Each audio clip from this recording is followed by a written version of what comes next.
ঝিনাইদহের মহেশপুর উপজেলার নাটিমা ইউনিয়ন পরিষদের ভবনটি নির্মাণ করা হয় প্রায় ৪০ বছর আগে। দীর্ঘদিন সংস্কার না করায় বর্তমানে জরাজীর্ণ।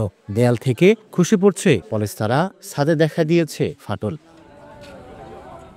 একই অবস্থা জেলার হরিণাকুণ্ড উপজেলার তাহের হুদা ও ভাইনা, শৈলকুপা উপজেলার মনোহরপুর ও সারটিয়া এবং মহেশপুর উপজেলার মান্দারবাড়ি ইউনিয়ন পরিষদের। প্রতিটি ভবনের ৩টি কক্ষে চলছে ইউনিয়ন পরিষদ ও ভূমি অফিসের কার্যক্রম। ঝুঁকি নিয়ে ভবনটি ব্যবহার করছেন কর্মকর্তা, কর্মচারী ও সেবা প্রত্যাশীরা। ঝং টং দইরা রিক্সে আছে, অনেক জনের সেবা দেয়, সেবাটা খুব রিক্স হয়ে যায়। যে কোনো মুহূর্তে মানুষের ছাদ ভেঙে মাথায় পড়তে পারে। ইতিমধ্যেই কিন্তু একজনের মাথায় পড়ে আহত হয়েছে।